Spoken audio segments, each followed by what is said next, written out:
ஆவிக்குரிய வாழ்க்கையில 3 ஸ்டெப் இருக்குது. ஒன்னு கவனிங்க, அந்த எலியா வாழ்க்கையை வச்சு நான் உங்கள்கிட்ட சொல்லுகிறேன். முதல் காரியம், நீங்க தேவனிடத்துல நம்ம வந்த புதிதில்லை, நம்ம ஜெபிக்கும் பொழுது உடனே பதில் கொடுப்பார்.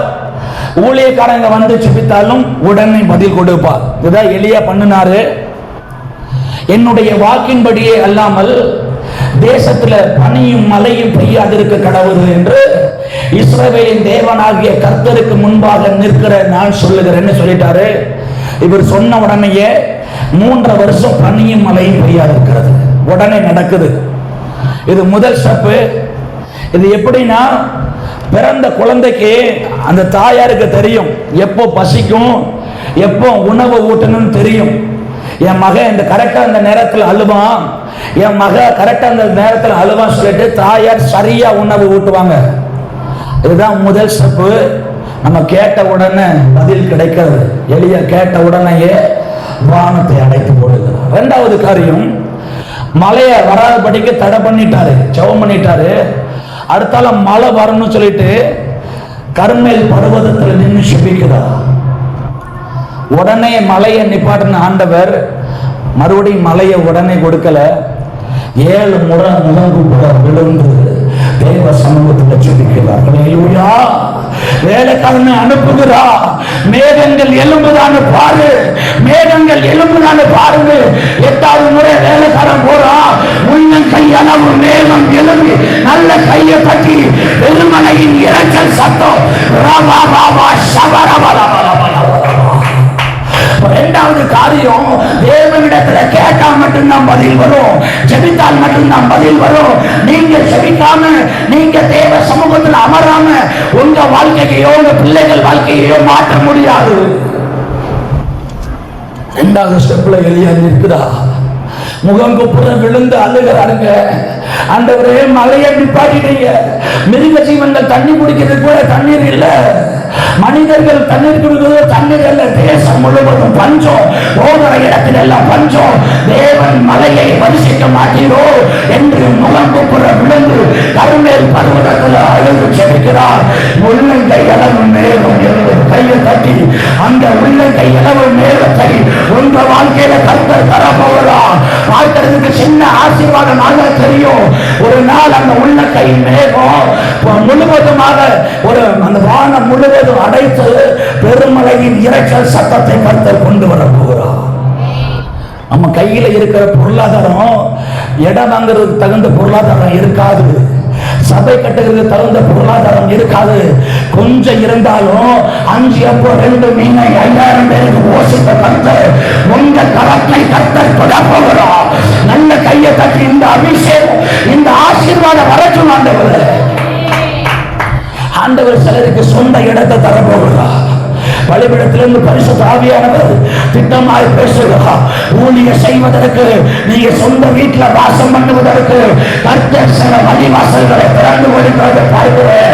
நீங்க போக போக பேதுருவை எப்படி தூதன் வெளியில கொண்டு விடும் பொழுது ஒவ்வொரு சிறைச்சாலை கதவுகளும் திறந்ததோ, நீங்கள் அடி எடுத்து வைக்கும் பொழுது ஒவ்வொரு பாதையிலும் கர்த்தர் திறக்க வல்லவராய் இருக்கிறார்.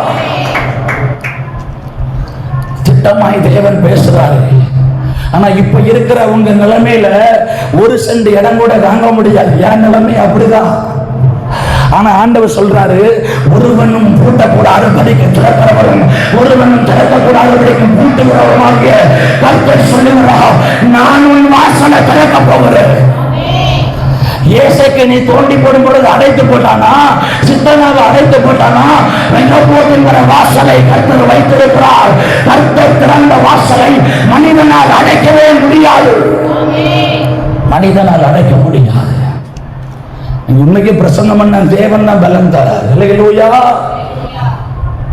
4 பிரசங்கமும் இதே எனர்ஜியோட பண்ண வைத்திருக்கிறார். நல்ல கரங்களை தட்டி கர்த்தரை மகிமைப்படுத்திக்கலாம். இன்னைக்கு காலையில பிரசங்கம் பண்ண முடியாதான்னு யோசிச்சு தொண்டெல்லாம் கட்டிருச்சு, பேச முடியல. ஆனாலும் பரிசுத்த ஆவியானவர் பலப்படுத்த வல்லவராக இருக்கிறார். ஹல்லேலூயா. உங்களையும் பலப்படுத்தி நடத்துவா. இந்த சம்பவத்துல எல்லாம் பண்ணியாச்சு. இந்த ஆகாப் ராஜா யெசபேல்கிட்ட போய் சொல்றான், எலியா என்கிற தீர்க்கதரிசி நம்மளுடைய தீர்க்கதரிசிகளை எல்லாம் கொண்டு போட்டுட்டா சொன்ன உடனே யெசபேல் சொல்றான், நாளைக்கு இந்நேரத்துல எலியாவுடைய ஜீவன் அவனுக்குள்ள இருக்காதுன்னு எசபேல் சொல்லி எச்சரிக்கும் பொழுது எலியா பயந்து போய் சூரச்செடிக்குள்ள வருகிறார். கர்த்தருடைய தூதனை அனுப்பி கர்த்தர் எலியாவை போஷிக்கிறார். இதுதான் மூன்றாவது ஸ்டெப். ரெண்டாவது ஸ்டெப் என்ன சொன்னேன்? கேட்டாதான் பதில் கிடைக்கும். குழந்தை வளர்ந்துட்டுன்னு வைங்களேன், அது பசிக்குன்னு சொன்னாதான் நம்ம உணவு கொடுப்போம், அப்படிதானே? இவர் கேட்ட உடனே தான் பெருமலையின் இரைச்சல் சத்தத்தை கர்த்தர் கட்டளையிடுகிறார். மூன்றாவது காரியம் தான், இதுதான் ஆவிக்குரிய வாழ்க்கையில ரொம்ப முக்கியம். ஏசாயா 65 அதிகாரம் 24வது வசனம் வாசிங்க.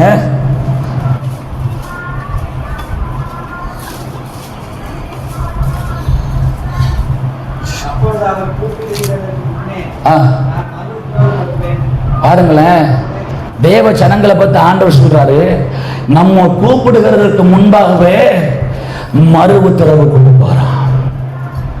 மூன்றாவது காரியம்தான், நம்ம தேவனிடத்துல நெருங்கி போயிட்டு வைங்களேன். எலியா சூரச்செடியில படுத்திருக்கிறாரு, எனக்கு அப்பம் வேணும்னு எலியா ஜெபம் பண்ணல. நல்ல கவனிங்க. ஆனால் தூதனை அனுப்பி ஆண்டவர் தழலினால சுட்டப்பட்ட அப்பத்தை ஆண்டவர் கொடுக்கிறார். மூன்றாவது காரியத்துக்குள்ள நம்ம வந்துட்டோம் வைங்களேன், நம்ம நினைக்கிற காரியத்தை ஆண்டவர் செய்ய வல்லவராக இருக்கிறார். சூரச்செடியில வந்து படுத்த உடனே எலியா நினைச்சிருப்பாரு, ஆண்டவர் கோபப்பட்டிருப்பாரோ, தேவ திட்டத்தை மீறி இங்க வந்து படுத்திருக்கிறனே, நமக்கு ஆகாரம் கொடுக்க கூட ஆள் இல்லைன்னு சொன்ன உடனே வானத்திலிருந்து தூதனை அனுப்பி கர்த்தர் போஷிக்க வல்லவராக இருக்கிறார். அல்லேலூயா. மூன்றாவது காரியம் தான், ஒரு மனுஷன் பெரிய போஸ்டிங் போயிட்டான்னு வைங்களேன், முதலமைச்சர் பிரதமர்லாம் நீங்க கவனிச்சீங்கன்னா அவங்களுக்கு இருக்கிற அந்த செக்யூரிட்டிஸ் வந்து இவர் என்ன நினைக்காரோ இதை செய்வாங்க. கரெக்டா பிரதமருக்கு இந்த 1 மணிக்கு நம்ம சாப்பாடு கொடுப்போம், அவனே கொண்டு வந்து கொடுப்போம். இந்த மூணாவது காரியம் தான் பரலோகம் உங்களுக்காகவும் எனக்காகவும் வேலை செய்ய காரியம்.